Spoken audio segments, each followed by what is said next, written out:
All right, let's dive in today. We're looking at first-party data and specifically Samhub for media. Which is a really interesting topic. I think a lot of people hear about third-party cookies going away, Right. and they kind of just tune it out a little, like, oh, another tech thing?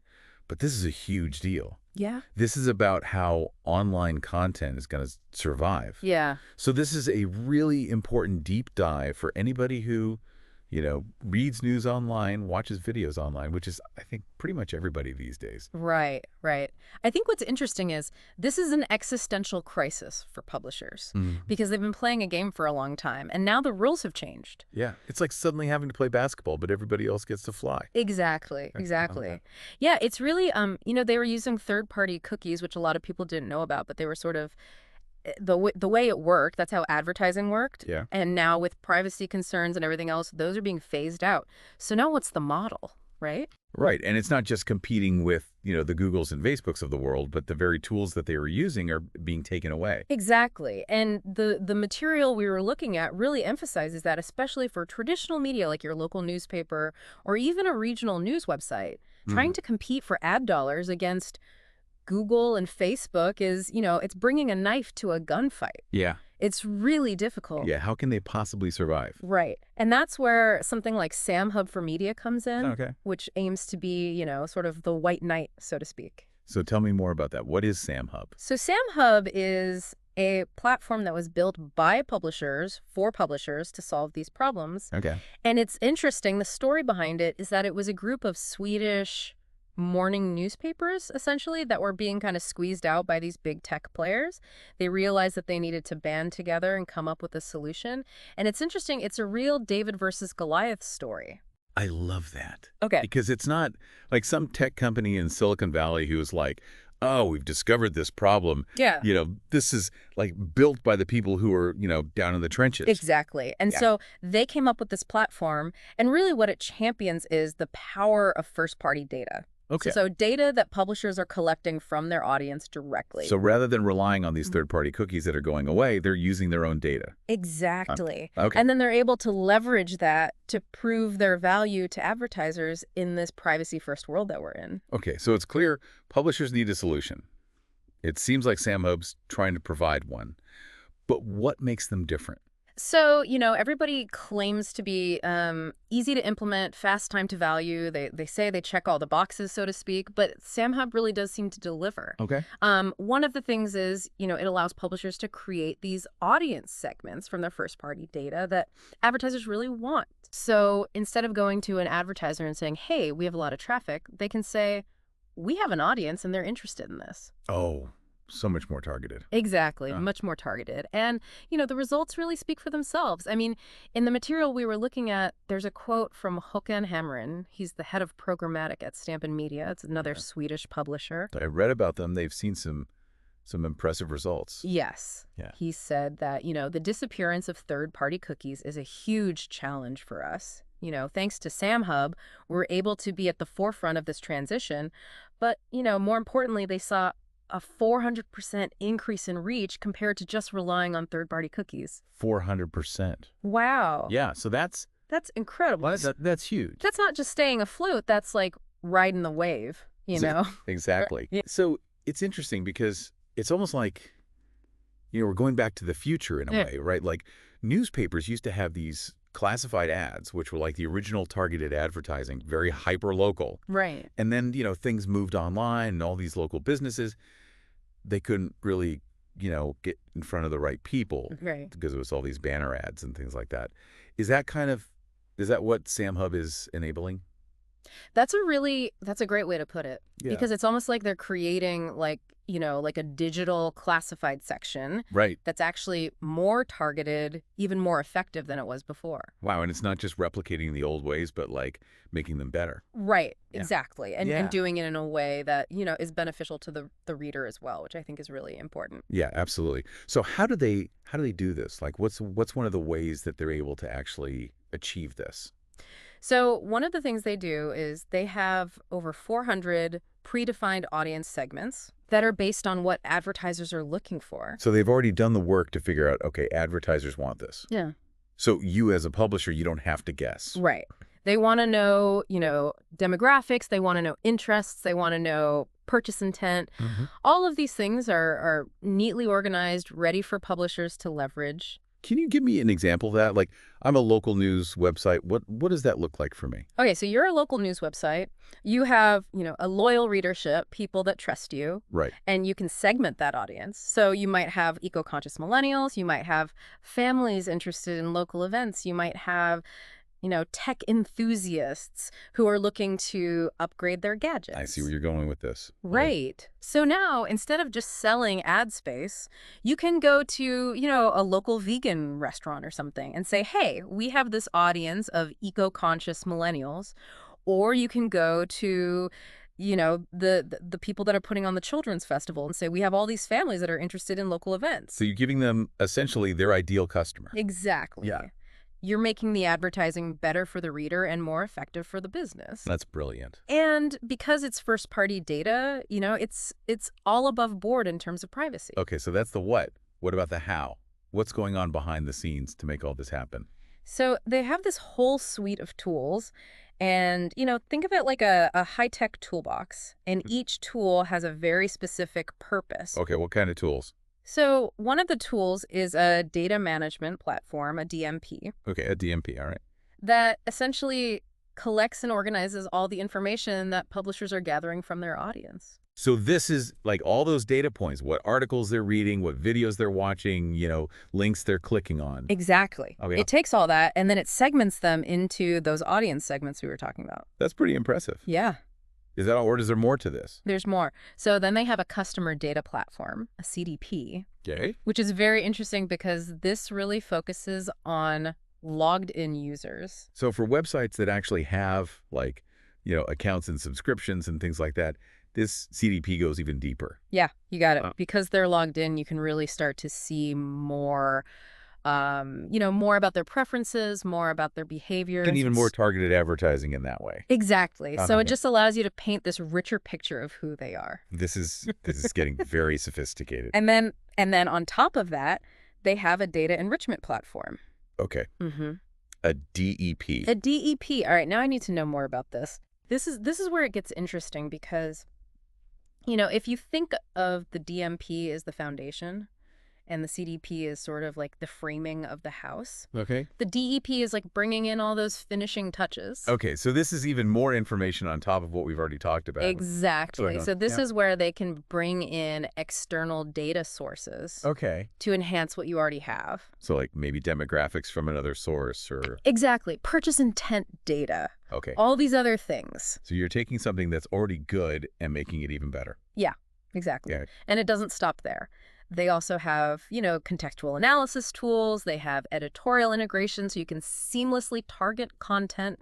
Wow. They have secure data sharing capabilities. They've really thought of everything. Yeah, and that's one of the things that I think is impressive about them is that it's not just about collecting data. It's about turning it into actionable intelligence that you can use. Yeah, it's like this whole ecosystem that they've built. Right. And the other thing that's impressive is they haven't forgotten the human element.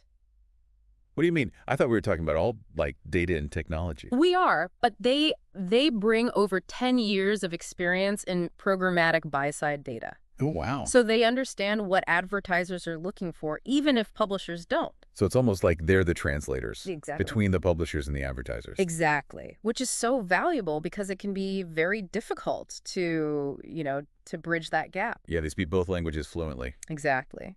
So, yeah, I mean, it's really, I think, a very impressive platform. So we've talked about the publishers, we've talked about the advertisers. What about the user? What about the person on the other side of the screen?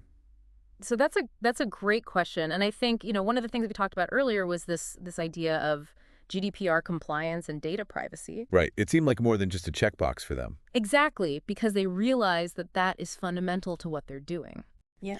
They're giving users more control over their data, Mm-hmm. being very transparent about how it's used, and, really trying to build that trust because that's what's going to create a more sustainable ecosystem. Absolutely. At the end of the day, without users, there is no internet. Right. Right. Okay. So it's finding that balance between still making money and, keeping the lights on, so to speak, but also respecting people's privacy. Right. And I think that they're really trying to be a leader in that space, showing that you can do both.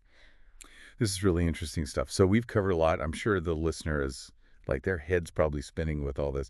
What are some of the key takeaways you think people should be, really, really paying attention to? So I think the first takeaway is just that the landscape is changing.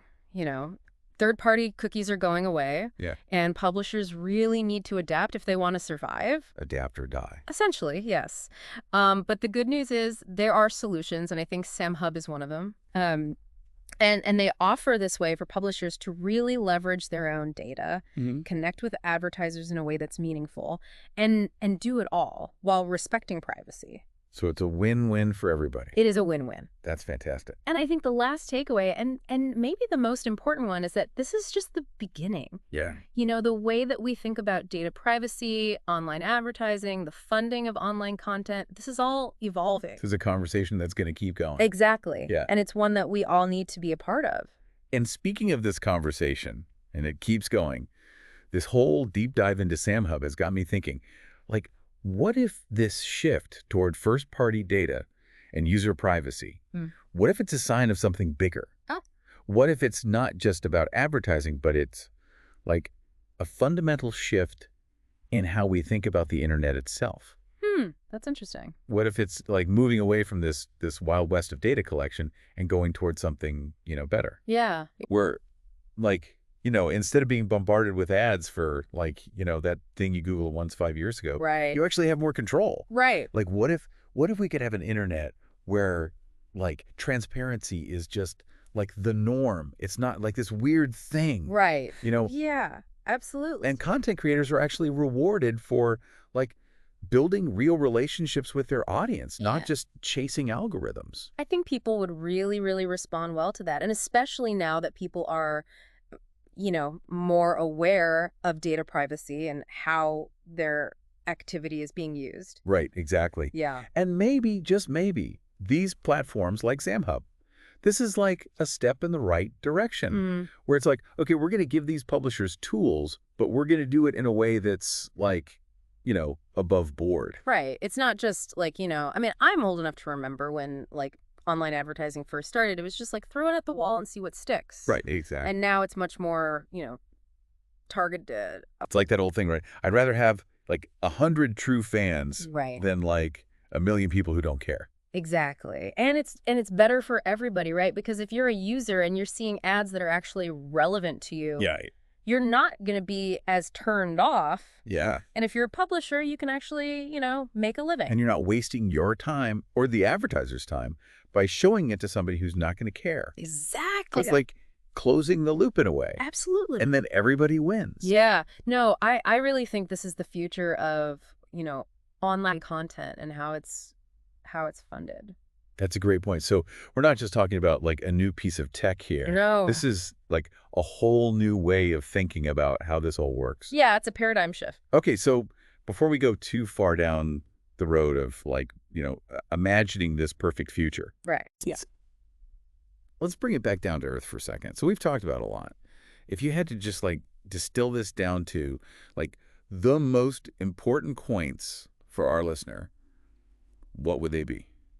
So I think, the main takeaway is that things are changing. Third-party cookies are going away. Yeah. And publishers need to adapt or else they're not going to make it. Yeah.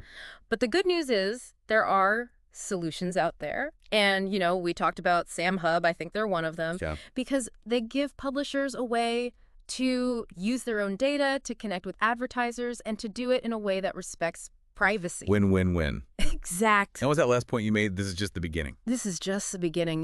This whole conversation around data privacy and advertising and how we pay for content online. It's not going away. It's not going away. It's more important than ever, I think. Absolutely. And it's something that we all need to be a part of. Like, this isn't just for, tech people to figure out. This is everybody. It affects all of us. Yeah. It really does affect all of us. And you said something a minute ago that I wanted to go back to, this idea that this is just the beginning. What if this whole thing with Samhub and first-party data, what if it's a sign of something even bigger happening? Yeah. Like, what if this is the start of a totally new internet, You know what I mean? Like a reimagination, kind of. Yeah, like what if we're moving away from this whole like data grabbing free for all and going towards something that's actually, I don't know, more ethical, Yeah. more user focused. I think that'd be fantastic. Right. I mean, imagine if like content creators could actually get rewarded for building real relationships with their audience Mm. instead of just chasing clicks and algorithms. Instead of just trying to go viral. Yeah, exactly. It's all so empty, you know. It really is. And I think people are starting to feel that, that emptiness. They're getting burnt out. Yeah, they want something different. So maybe, just maybe, that's something different. Yeah, maybe this is how we get there. Maybe these platforms like Samhub, maybe that's a sign of things to come, you know? Yeah, a sign of a more hopeful future. Yeah, exactly. Yeah. Where it's not just about exploiting people's data. Right. It's about actually giving them something back in return for their attention, for their time. Yes. It's about respect. Yes, exactly. Respect. I love that. Wow, this whole conversation has been so thought-provoking. It has. We started with like these very real challenges that publishers are facing, and now we're talking about like the entire future of the internet. It's amazing how these things connect, isn't it? It really is. So for our listener, for anyone who's made it this far, what's the one thing you really want them to take away from this whole deep dive? That the internet as we know it is at a crossroads. Ooh, I like that. It's dramatic. But it's true. And the choices we make now, as users, as creators, as business owners, those choices matter. They really, really do. Because they will determine what the internet becomes. Yeah. So if you're listening to this, don't just sit on the sidelines. Yeah. Don't just be a passive consumer of content. Get involved, ask questions, demand better. Yes, 100%. Because we deserve better. And the future of the internet depends on it. And on that note, I think we've done about all the deep diving we could do for one day. My brain is officially full. Mine too. But it was a good full, But who best kind? Exactly. All right, until next time, this has been your deep dive into the world of first-party data, online content, and the future of, well, everything.